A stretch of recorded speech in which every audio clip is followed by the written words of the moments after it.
podcast, guys. In a change to the schedule, I just want to talk about what I view as a national emergency for women. I want to speak about why women are no longer sitting on white chairs because they're bleeding through their clothes. The issue I want to bring into focus, not so much the science of it, because there is limited science, but to look at the mental health impact of living with fibroids. So, fibroids, women's health emergency around the world. Fibroids, small benign tumors of muscle which develop in the womb. They can develop in different parts of the womb and can be problematic for different reasons. Okay, they are linked to estrogen production, but there are so many other factors involved. The science is quite limited, and I believe that's the case because it is a women's health issue. I genuinely believe that if men were bleeding through their clothes, it would be a lot more in focus, a lot more research would be done, and it wouldn't be in the state that it is. So, guys, today's Friday, the 5th of April. I'm recording a bit earlier than I probably would. I would normally be expecting to put this podcast out on Monday, but I may have to put it out today due to the fact that I may well be back in hospital over the weekend, and I just want that I can stick to the schedule as much as possible. So, fibroids. Sorry, guys. I'm just a little bit all over the place, and I'm not even trying to pretty that up either. So, why do I want to talk about fibroids? Now, my journey with fibroids only started maybe about a year ago. I was diagnosed with fibroids, had some really heavy bleeding, but actually, with reflection, don't even think that is the case. If I go back to when I started my periods when I was about 10 years old, quite young, I remember always suffering from really heavy, painful periods. So much so that I went on the contraceptive pill when I was about 12 or 13. And I stayed on the pill until I was 35. And at which point I had to come off. And my periods were a lot lighter and more manageable. But then about 2 years ago, I was diagnosed as postmenopausal, which I now know for a fact is not the case, and given HRT. One of the things we absolutely know about fibroids is that they are linked to estrogen production. So the more estrogen you have, that is, oxygen for the fibroids, which is why when women go through the menopause, the fibroids tend to shrink. But for women that are of childbearing age before the menopause, 2 out of 3 women in their lifetime will get a fibroid. Now, it affects women to varying degrees. Some women will suffer for years and years and years and years and actually not know that they're suffering with it. They're known to be genetic, although I think when we're looking at genes, we also have to look at epigenetics and how the environment affects the genes. My mum and me and my 3 sisters, we all have fibroids. So that could seem to suggest that it is genetic. But I also know that my mum and me and my sisters, we've also all used relaxers. We've used parabens, all of the things that contribute in Black women. So we do need to look more into the science, or I say they, the people that make these decisions. But I genuinely think that because it's a women's health issue, that's why it is neglected in this way.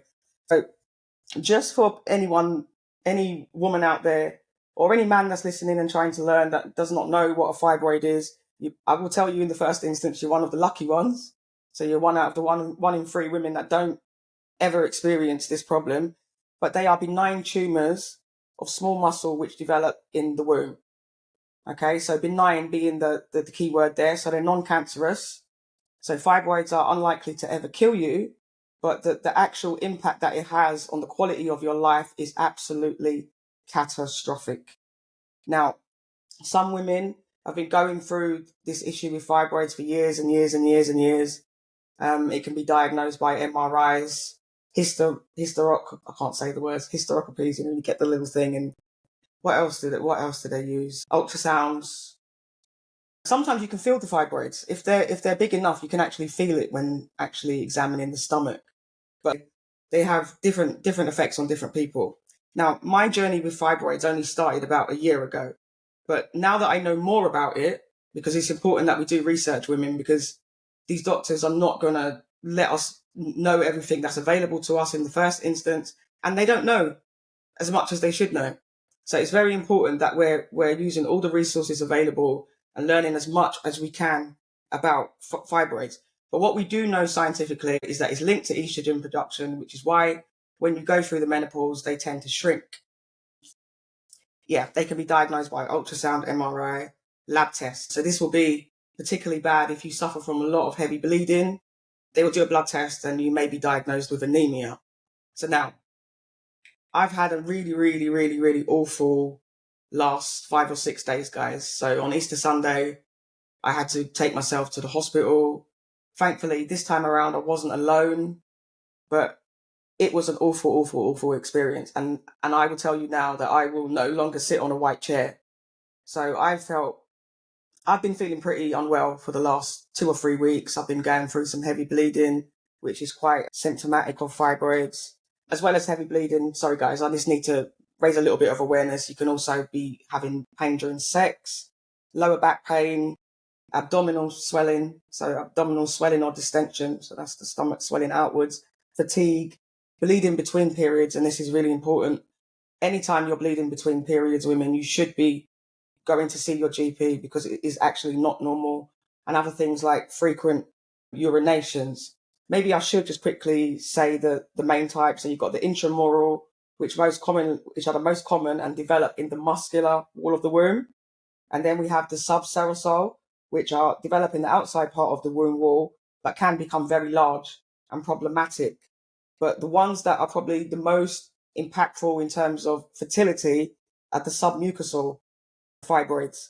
So they grow in the muscular layer of the womb beneath the endometrium. So this often causes not only fertility issues, but can also be responsible for miscarriages. These growths are benign and they're not likely to kill you. But as you can already see, the different physical effects that it's having on women, so the bleeding, the pain during sex, all of these things are impactful. Now, I've said it before on this podcast and I'll keep on saying it. Whenever you're going through a chronic illness, right, that's long term, there are going to be some mental health effects. But I genuinely believe that women are so consumed with dealing with the physical aspects of living with fibroids that they're not even stopping to look at the mental toll. Now, I have loads and loads and loads and loads of friends. And to be honest with you guys, I don't really speak much with my friends about periods, but you think that you would know that you have friends that have been suffering from this condition for years and years. But this is what's happening. Women are not talking about it. Some women don't even know they have fibroids because they've seen maybe their mum and their sisters all suffering, bleeding for 10 days in some cases, and think it's quite normal. And only actually when they're going to try for a baby, or when there's something else along the line, then only finding out at that stage that this is really affecting them. And you have surgical options. You have tablets that you can take. So you have, the artery embolization, the myomectomy, where they will remove the fibroids. But in a lot of cases, they're removing the wombs of young women because the symptoms of this fibroids is so problematic. And my experience over this weekend was deeply traumatic. Like I say, I took myself to A&E.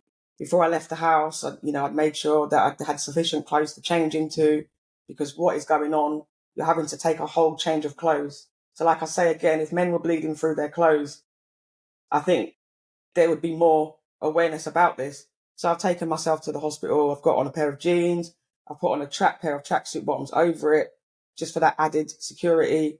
But, just saying to my sister who came with me, I'm going to bleed through this. And her saying to me, no, there's no way you're going to bleed through all of this layers of clothing. And being in A&E for no more than half an hour and feeling myself bleeding out and actually having to get up off that chair, knowing that I've bled out onto the chair in A&E in front of everybody. My experiences are not unique.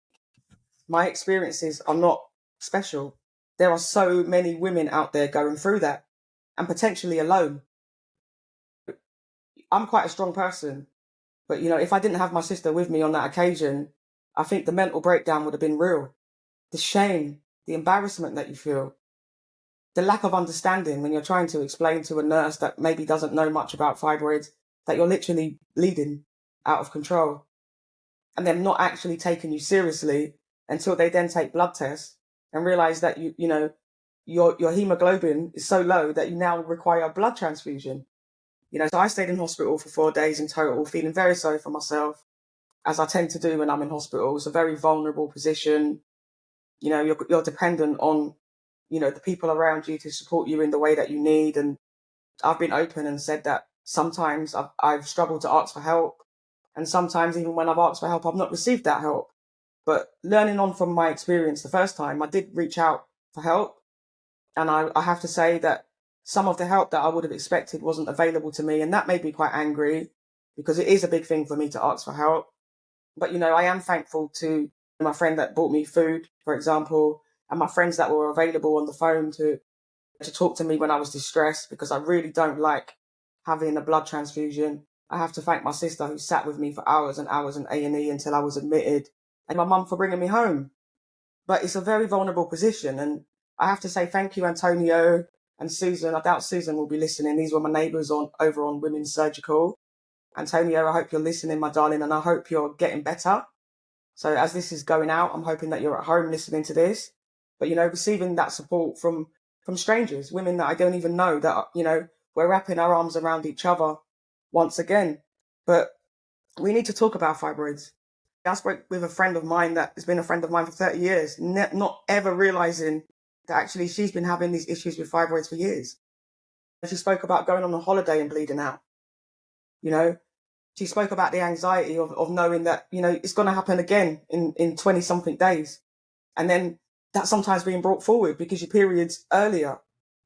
I've spoken to another one of my uncle's carers who suffered from fibroids quite badly, and is waiting for surgery. The amount of women I know that are waiting for surgery for fibroids, and knowing that the surgery doesn't always work, the fibroids can actually grow back. But 2 out of 3 women are going to get them in their lifetime. So that makes it a women's health issue. But Black women being 3 times more likely to suffer, and to suffer the worst consequences of fibroids, is something that needs speaking about.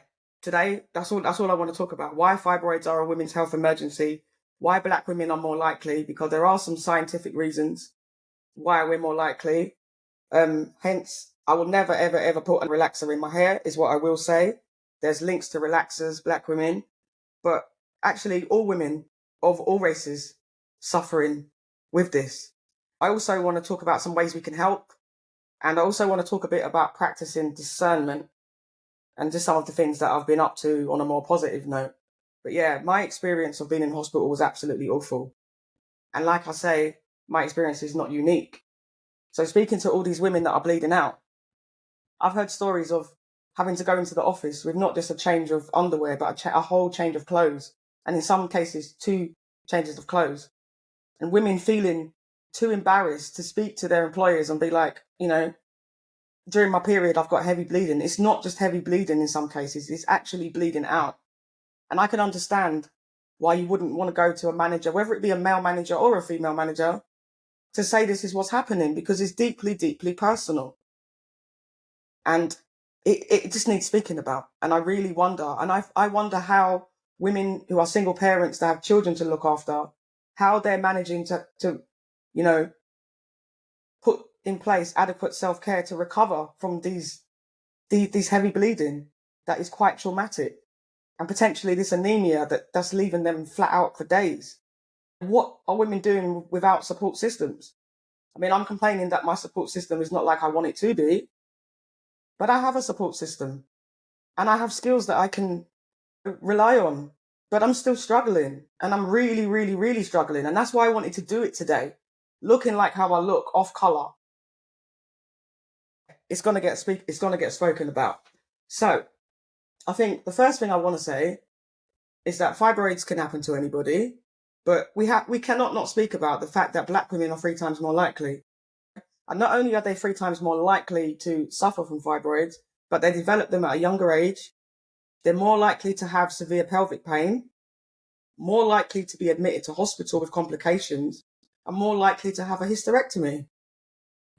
I know that there are certain factors, like a lack of vitamin D contributes to the production of fibroids, and we know that Black women have more vitamin D deficiency than white women. There's also some evidence here that black women possess more commonly a specific estrogen receptor, a particular variant that's known to promote these fibroids. But yeah, so we already know that the melanin needs more vitamin D, and a lot of black women, black people in general, are vitamin D deficient. So that's something that we can do in the first instance. But we also know that things like red meat contribute to it, obesity contributes to it. But there's been a study in America to do with hair relaxers, because my friends that read more about it than me have been telling me for years, stop relaxing your hair. It's causing black women a lot of problems. We need to be wiser now and stop this. But there was a study in the USA of 23,580 premenopausal women, and it found that women who used hair relaxer were 17% more likely to get fibroids. If you use relaxer for 10 plus years, that risk increased. And interestingly, the more burns you receive to your scalp, the more chance you have of receiving fibroids. Now, when I think about my journey with relaxer, I first relaxed my hair when I was 11 years old. I remember just before I started primary school, wanting to have this straight hair, not wanting my mum to have to comb around my hair anymore, wanting to be grown. But actually, it's only as I've gotten older and I've become more aware, it's the way Western society drives this anti-blackness and the way how black women pick it up. We assume this. We're not seeing it as anti-blackness at the time, but with a little bit more, we're starting to see that it's Western ideals of beauty that we're trying to conform to. Now, I would much rather my edges leave the entire building from a protective hairstyle than to put a chemical in my hair that is going to affect my health in the way that it has affected my health. If you'd have told me 33 years ago that by making my hair straight, that I was likely to cause myself the kind of problems that I've caused now, I wouldn't have done it. And I think going forward, I think the younger black females growing up, the younger women growing up, they're more aware of that, and they have these more natural hairstyles, these protective hairstyles, and they're using relaxer less. But I know my generation. So going back, I've said that my mom and my sisters, we all have fibroids. So it appears to be genetic. But I also know that we've all used relaxer. We've all used relaxer for more than 10 years. We've all had loads of burns to our scalp. We all eat red meat. So once again, is it genetic or epigenetic or both? I think it's both. I think there's something in this hormone receptor. I think there's something in the vitamin D, but I definitely think there's something in the red meat and the relaxers. So, other hair products to avoid are parabens, anything with bisphenol A, and fragrance products. There is another chemical here that I'm not going to try to attempt to pronounce, but I will put it up in writing across the top. I mean, other risk factors are alcohol use, greater body weight, family history of fibroids, heavy caffeine intake, food with certain additives, and like I've said, red meat, ham, things like that. So actually a diet more rich in vegetables is probably what you need to do. But I think because of the systemic issues that affect the health system, there's also those reasons why black women suffer more severely and probably delay their treatment until it's too late, and then suffer the consequences like having to have a hysterectomy, because there are those disparities in healthcare. Black women are more likely to die in labour, they're more likely to have a mental health condition, but there's also things like the misogynoir. There are a lot of barriers to black women seeking healthcare. A lot of the time they're not listened to. They're not believed. The nuances of how they present are not understood. So they're not necessarily crying, but they're equally distressed. So I found quite a lot of satisfaction that in my 4 days in hospital, I saw 4 black female gynecologists. And I think that's very important, the representation. Because if we're saying black women are 3 times more likely to suffer the severity, then we need to see this representation. Because I found it extremely reassuring. I felt pride, but more for me, it was that reassurance, because I've spoken to a multitude of white gynecologists who've all told me different things. But more importantly, they've not understood the level of my distress. And that's because I'm not crying. So having these women who I know just by being there, they understand most, if not all, of the cultural nuances around how I'm presenting, just made me feel a bit better.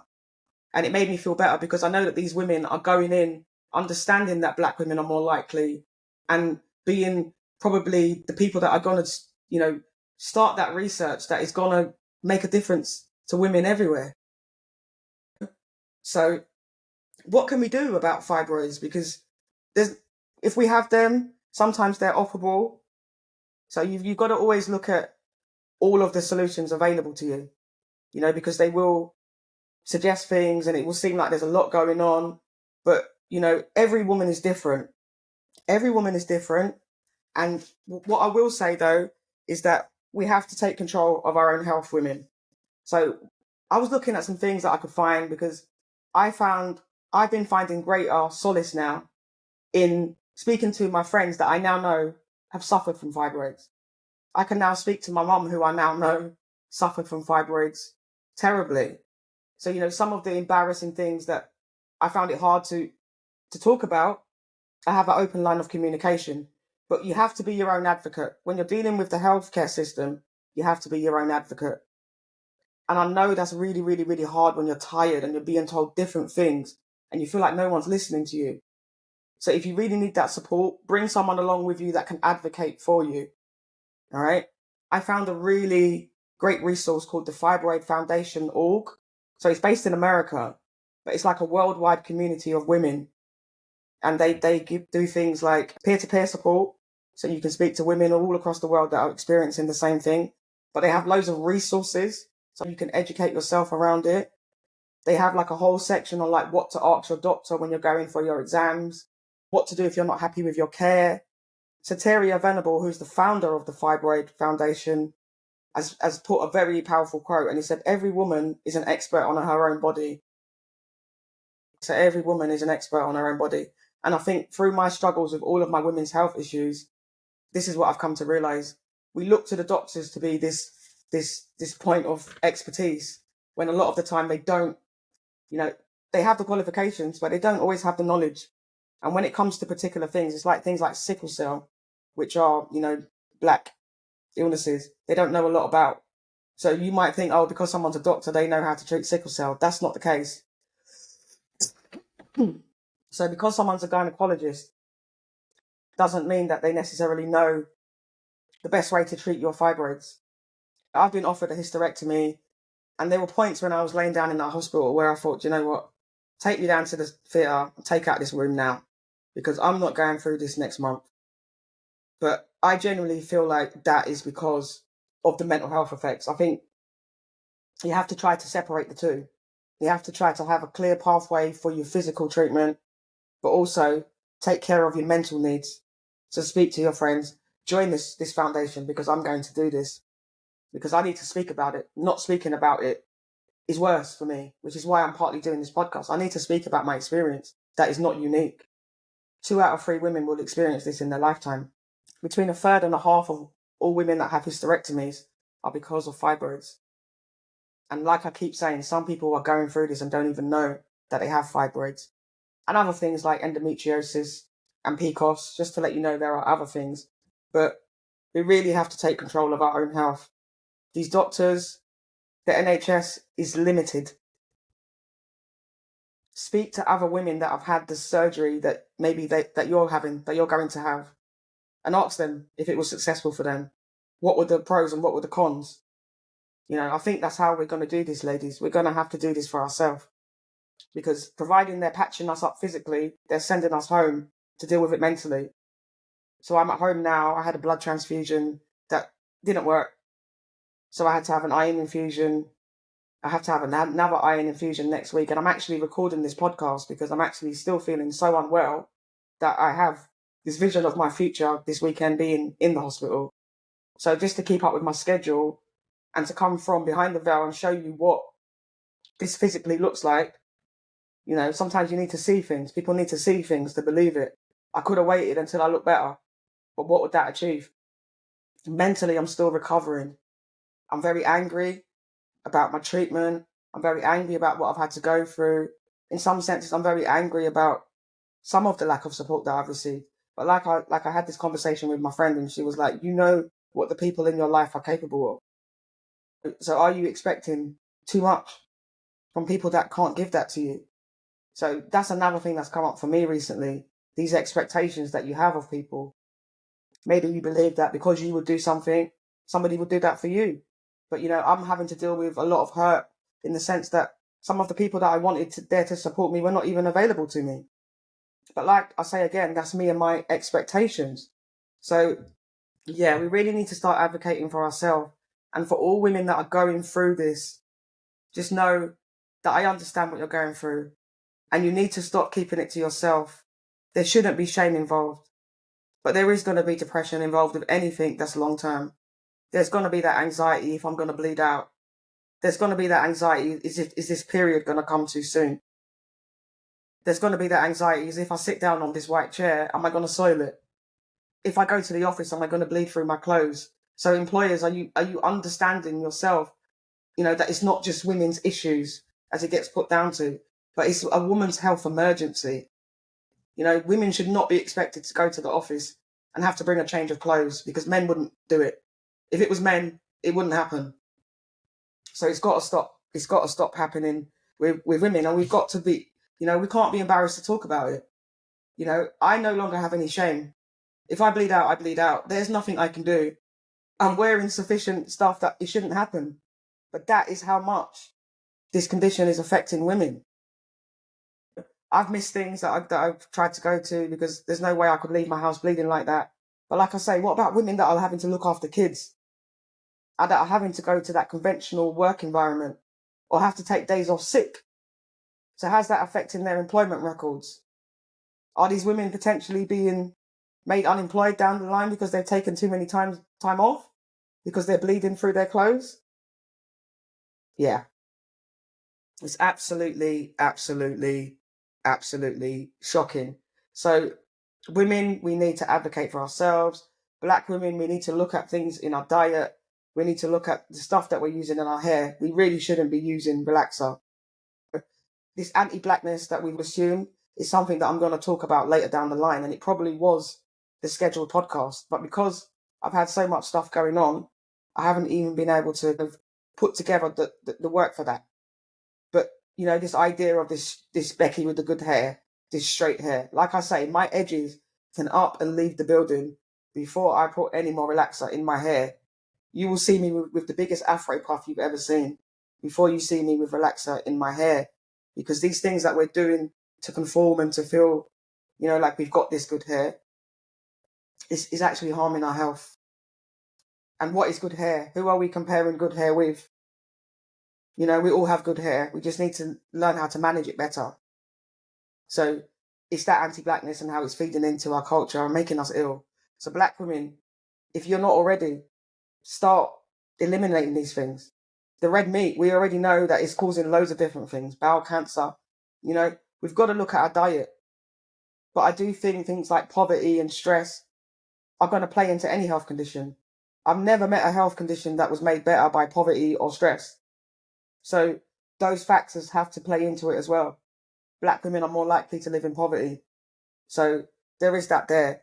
But what else has been coming up for me this week? So, yeah, I mean, I'm a therapist, but I also have friends out here. And, I'm quite an honest person. I don't lie to my friends, but I don't feel the need to go around and be that therapist that's like, these are your patterns of behavior and this is what you should do and this is what you shouldn't do.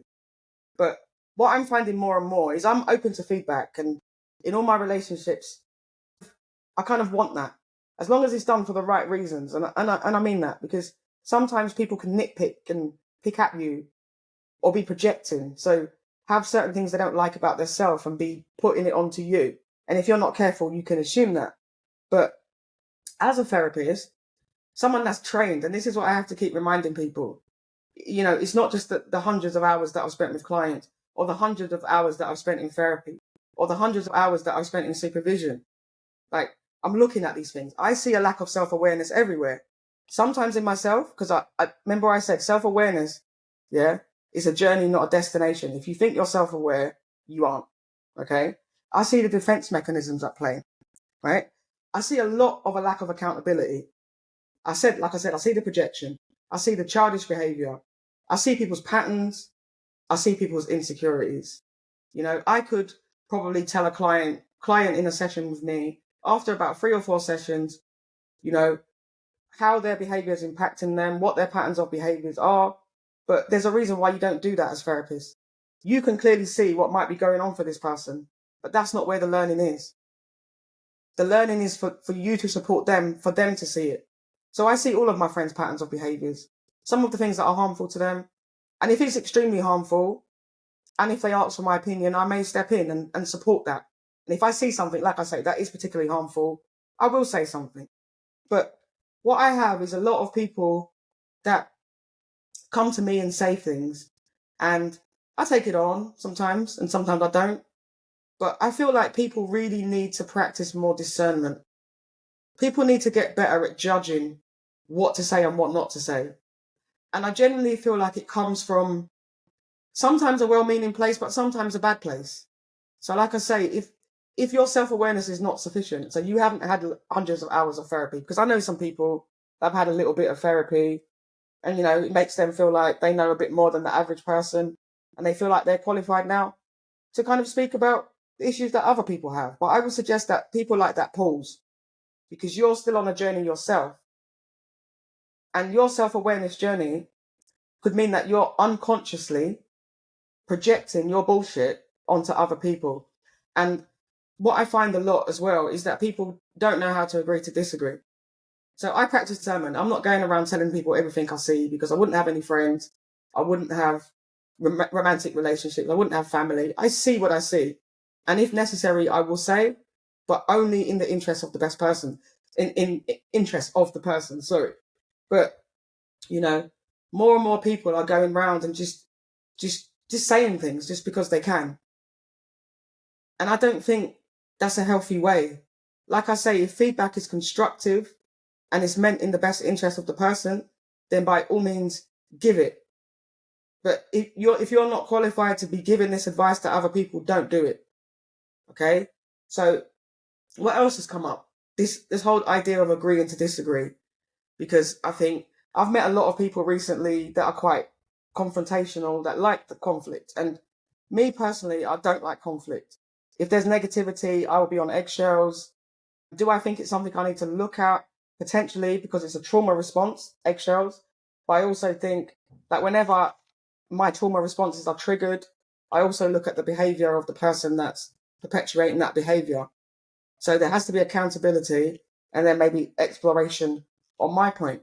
But what I find is a lot of conflict is caused because people cannot agree to disagree. So you hear that said all the time, let's agree to disagree. But what does that actually mean, right? We all see the world through our own lens, our own eyes, okay? We all do. We all see the world uniquely through our own eyes. Now, it could be very tempting to want other people to see the world through our eyes, but actually that's not the aim. The aim is for you to develop yourself so that you're able to see the world through as many lenses as possible. So now, somebody might have a different portrayal of a situation than I do. Two of us are here, the same situation. You have your perception, I have my perception. Now, I don't have to agree with you, but that doesn't make you wrong. And this is the first thing, we're taught this very explicitly as therapists, that, you know, everybody's opinion is valid and two people can actually both be right. It's all a matter of perception. So I often ask people, okay, let's agree to disagree. All right, you see it like that. And actually, I can understand why you would see it like that. Okay. But what often happens is that there's always one person in that dynamic that doesn't do that. So you don't have to agree with the person. Your aim in life is not to come to earth to agree with people. Yeah. If you just agree with people all the time, those relationships are not healthy. There's maybe some neurodiversity involved as well, but those relationships are not healthy. The aim is not to agree totally with people, because if you are, you're probably not being authentic, okay? Right? But the aim is to be able to see things from other people's perspective. So in order to be able to make friends and influence people, okay, so I don't see it that way, but you do. So tell me how you see it that way. Now, I still don't agree with you, but it doesn't make your opinion wrong. Your opinion is equally valid to mine. Now, I see that situation in a different way. Now, for us to agree to disagree, you have to also accept that you don't see the situation the same as me, but looking at it through my eyes, you can now see why I potentially would react that way. And that is how you enhance your empathy, avoid conflict, okay, and get somewhere in life. People are not sent to agree with you. So we need to be practicing discernment, okay, judging when to open our mouths and say stuff. Because a lot of the things that, we're criticizing people for and being negative about, they exist within ourselves. They're the shadow aspects of ourselves that our lack of awareness has not picked up on. How many times have you seen somebody that is blatantly in a bad mood, but rather than accept that they're the bad vibes, they're in a bad mood, they will go and pick a fight with someone on the street? What are you looking at? The other person says, what? Now you have an argument, and this person feels justified that this person said something to me, that's why I'm angry. No, the reason why you were angry is because you were angry before that. You may not like anger in yourself. There may be certain choices that you're making in your life, things that you're doing that you're not happy with. But I would suggest that where we are in life is a result of our choices. So if you don't like your life, change your choices. It is difficult, but there are success stories. I was speaking to my friend yesterday, and she said, I retired, decided that I'm just going to do this, and I was really scared. I didn't know how I was going to support myself, but now I'm doing so well. Keep doing things that make yourself unhappy and then projecting that onto other people. 5 years ago, I was that unhappy person that was doing a job I didn't like and being a nightmare to all the people around me. It's only now that I'm out of it, I can see I was a nightmare. I had my partner at the time saying, babe, every day you're coming home complaining about this. Like, why don't you just leave? Yeah? Life is too short to be doing anything other than things that make you happy. Okay? So we really need to start living life, But on some more positive notes, so you guys now have seen the interview that I did with Mary Phillip. Mary is so, so cool. Big idol of mine. The interview was so interesting. Like, I literally forgot that it was like a recording. I gained so much from it, the positive mindset, the things that she's achieved. And it's important for me because I can be quite negative sometimes. So having someone there that I can see and a podcast there that I can go back to where, Mary's just so positive about everything. But I also recorded last week with Kelechi, and that was a ball. It was a blast. Kelechi was right. We had some sound issues when we were recording. So that one will be coming out in 2 weeks and 3 days because my next schedule is supposed to be for Monday, but I'm going to release this early because I may not be at home. But 2 weeks after that, you will see that interview. And we spoke about Kelechi's experiences of therapy, growing up in Peckham, her experiences of parentification. We had a really interesting conversation about, being a dickhead in recovery. So for those of you that don't know, Kelechi's coined this term, being a dickhead in recovery. And to be honest, I think it applies to all of us. We are all dickheads in recovery. We all have work to do to become better versions of ourselves. We all have our own bullshit. We all do stuff that we could do better. And it's about recognizing that, not being hard on ourselves and doing the work. So I had a really interesting conversation with Kelechi about that.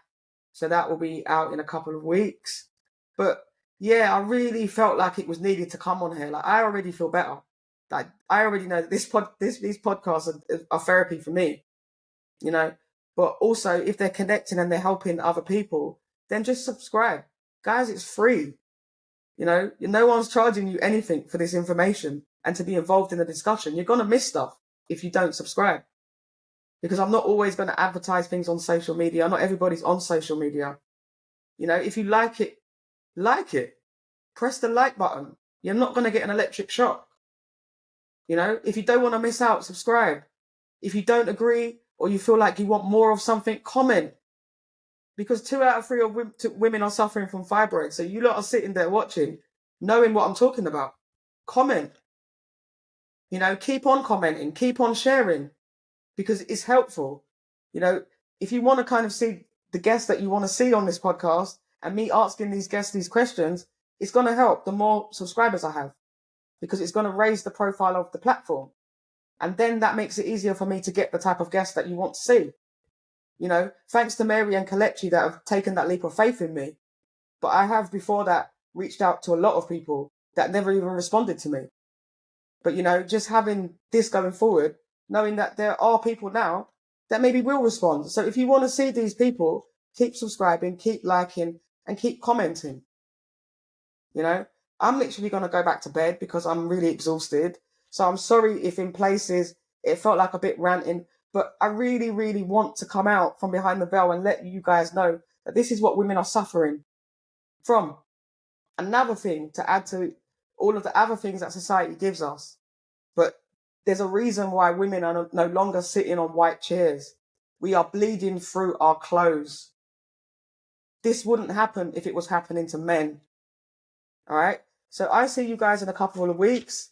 I'm going to, go and recover. And just reach out to me. I know a lot of people are like, thanks for doing this podcast on Fibroids, but actually it's not turned into the scientific topic discussion that maybe some of you thought it would be.